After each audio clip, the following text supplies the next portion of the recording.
Oh, my goodness, I love you. I love you.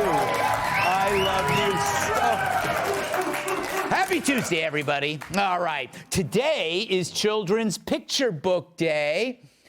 So that's why no one could reach President Biden. The Department of Health and Human Services says doctors must obtain informed consent before performing a prostate exam. I wish someone told my dentist that. Nearly 1/3 of Americans don't know viewing a solar eclipse with a naked eye can permanently damage their vision. There's only one other thing you can see that poses the same danger. Over the weekend, 4 inches of rain in Southern California set a new 2-year total, not seen since the late 1800s. There was so much rain in L.A., Governor Newsom had to move Tom Cruise to higher ground. Texas Health Services are raising the alarm after a person tested positive for bird flu. Since it's Texas, he was immediately served with coleslaw and cornbread. Scientists in Portugal accidentally created a mouse embryo with 6 legs and no genitals. 6 legs and no genitals sounds like Green Day. Oh, wow. Shots fired. I like that. A man walking on a Cayman Islands beach discovered a bottle that contained a handwritten message. Here's what it said. Not really a joke there, but okay. Forbes just released the list of the world's billionaires, or as I call it, my list of people to kidnap. The new study found that male menopause is real, so that's why I'm unable to get pregnant. All right. So over the weekend, NBC News, which stands for nothing but crap, published a story titled, "They Came for Florida's Sun and Sand. They Got Soaring Costs and a Culture War." And it's a masterpiece of cherry picking, or orange picking, since it is Florida, which means it's time for... Reporters are coming around, and dim narratives is what they demand. So they'll twist all the facts, 'cause in the media that's the plan. To only tell half of the story. Data they pick and they choose. A desperate attempt to make dollars and cents by lying to viewers like you on the news.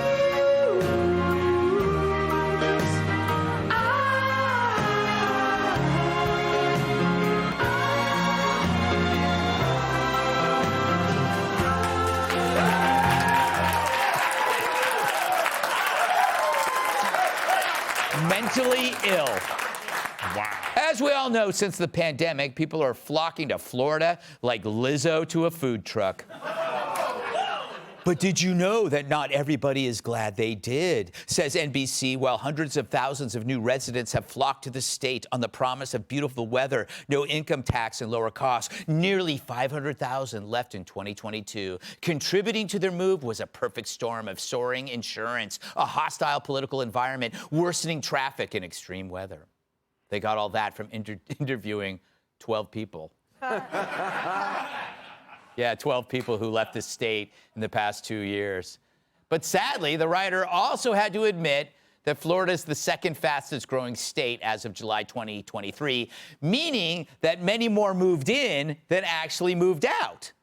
So as Stephen Green at PJ Media says about this dopey piece, it's like claiming that a restaurant is losing customers by only counting the people who have paid their checks and walked out the door.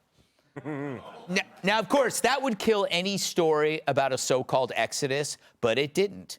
Instead, NBC found a few people to tell their sob stories. One woman who moved to Florida from Connecticut in 2021 complained she didn't know it would be 100 degrees at night. First of all, when is 100 degrees not the perfect sleeping temperature for women?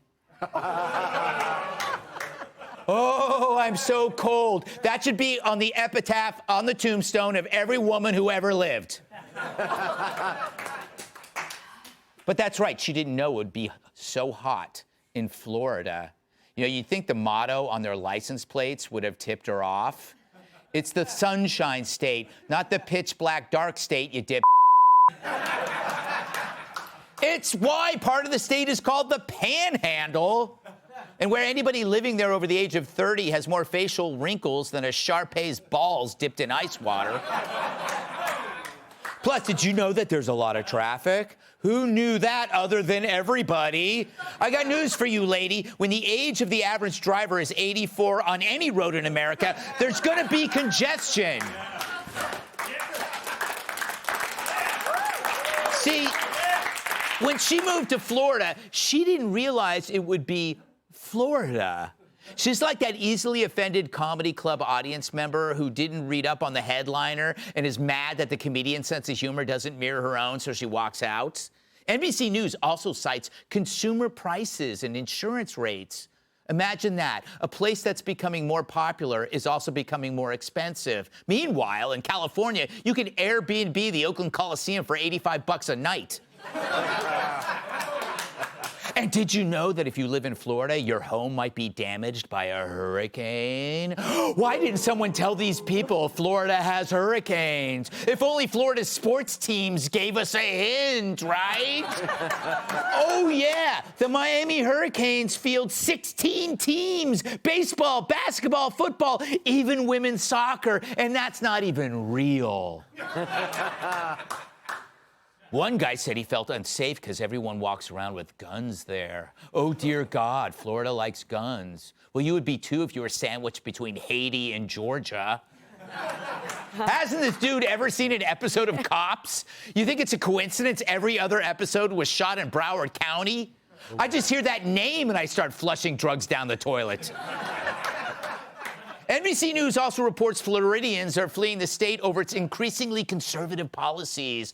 You know, including a crackdown on undocumented immigrants, a ban on transgender care for minors, state interventions in how race, slavery, and sexuality are taught in schools.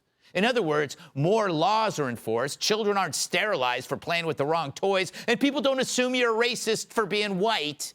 Meaning the only people fleeing are liberal dip who didn't belong there in the first place.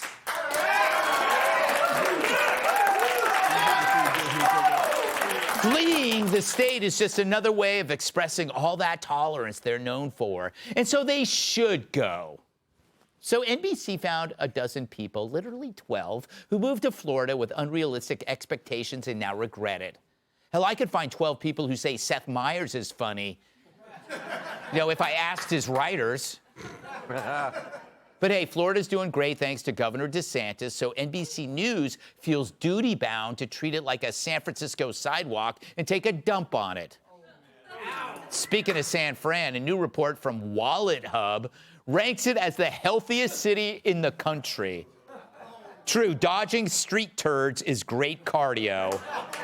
And open-air drug use must be great for the lungs. Nice work, WalletHub. Managing to overlook minor things like crime, homelessness, and the overdose epidemic. What the hell is WalletHub?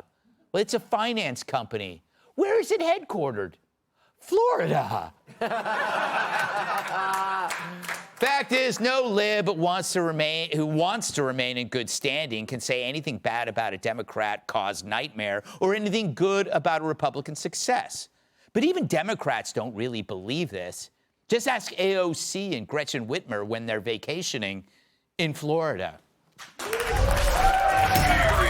Let's welcome tonight's guest. He thinks outside the box, but enough about what he sleeps in. Founder of the LoftusParty.com, Michael Loftus. She's tall and lanky, and you can take her tips to the banky. Financial analyst Heather Zubaraga. She's sweet, petite, and won't sell pictures of her feet. New York Times bestselling author and Fox News contributor, Kat Tiff.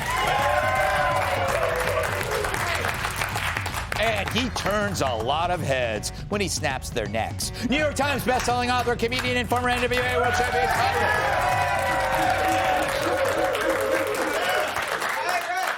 Michael, you travel the rails as a happy-go-lucky hobo. Do you find that SF is the best place for a shabby degenerate like yourself? if you're a health nut. Yeah. Because San Francisco is so healthy. You know what city came in 5? What? Washington, D.C. Just so healthy. Running for your life. I think maybe that's how they're trying to frame the Biden administration, as like just cardio. Because every time you look at the price of something, you're like, oh, sweet Jesus. Oh, that's expensive. I love all of it. I just love the whole, San Francisco is good, Florida's bad. And I read the interview with that lady who left, and I didn't think it'd be hot. You know, that's like going to a strip club and going, where'd all these come from?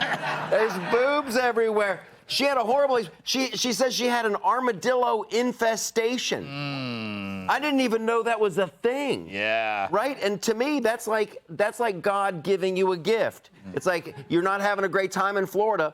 Please enjoy these armadillos. Right? God never closes a door without opening up an armadillo petting zoo. That is so true.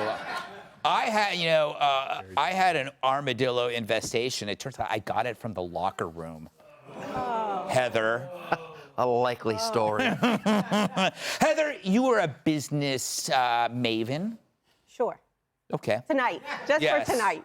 Why do you think they're going after Florida? And you, by the way, you live in Florida, don't you? I do. They're kind of by default moved into, my husband's family is from there, and so we moved down to Florida. Hated Miami, love Broward County. Yeah. I know you said all the cops are showing Broward County, but we are big fans, we meaning the majority of Floridians, of DeSantis's policies. He just had a spring break curfew down in Miami this past week. It worked very well. The residents of Miami are very thankful. And he's banning social media for kids under 14. So it's working really well. I mean, you said 12 people moved out. I believe back in 2022, about 500,000 moved out. That's what NBC is referring to. Yes. But there's still a lot more people, mass exodus from New York and California, which are Democratic-run states, coming down to Florida. And you know what? The 500,000 that moved out are liberal progressives. Go ahead. You know, bye-bye. They're not coming there because of DeSantis, whether or not... Right.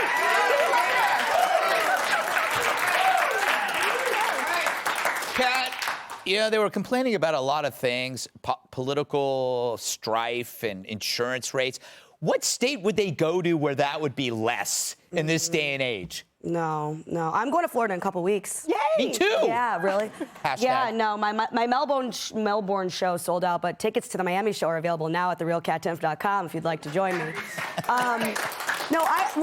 I think Florida's great, but I think a lot of these people, the way they set up their statements was kind of like, I was expecting this utopia of sorts, right? And they seem like people trying to run away from themselves. And if you think that moving somewhere is going to solve all your problems, you're generally not right. You're always not right if you don't Google the place first, which not knowing about like hurricanes or it being hot makes me think that maybe you didn't even like Google it. I do that just for vacation. Right. I look at the weather. I look at like, crime. What should I pack for this trip? Apparently, they didn't do that for the move because they were bringing all their clothes anyway. I don't know. Yeah, I do that just when I'm going to a different neighborhood in New York, Tyrus. I believe you. Couple things. Okay, San Francisco was #1 because they had the most green spaces. Yes. Which means places where people don't live. Yeah. So their mountain range is phenomenal. Yeah. Okay? The top of the mountains that no humans can climb on look great. The oceans are full of great white sharks, so no one else goes in the water. So I mean that was the thing. The whole article, which I was like, wait a minute. How are they #1? Oh, because they have more places that people don't go because they're stuck in the city running from their lives, and when they do run, they slip and fall in. Yeah. But yeah, other than that, it's a phenomenal place. The other thing, no, hold on, I appreciate you. Keep that clap in your pocket. I'll tell you when. The other thing is they pick people who are, I'll be polite, down on their luck. So you left Kansas because you lived in a double wide because of tornadoes, and you couldn't get ahead in the Midwest. You moved to Florida and ended up in a single wide And if you don't keep your skirt down, and I'm not talking about the ones you physically wear, the one that goes around the house, you're going to get little critters to go in there. And I get the armadillo thing, and to tell you the truth, you don't want them. They carry a lot of diseases. Leprosy. So you can't pet them. And your little petting zoo would be a murder zoo. There's a I good need to wash I get my the hands armadillos, real but quick. you weren't winning there. You brought the same attitude in Florida to Cat's point. The same problems followed you because it's not Kansas, it's not Florida. Take a guess. It's you. So it doesn't matter where you go, you're gonna have the same. Yeah. That was Cat's point. I'm thinking about. All right. Now let them go. I love this audience. Click here to subscribe to the Fox News YouTube page to catch our hottest interviews and most compelling analysis. You won't get it anywhere else.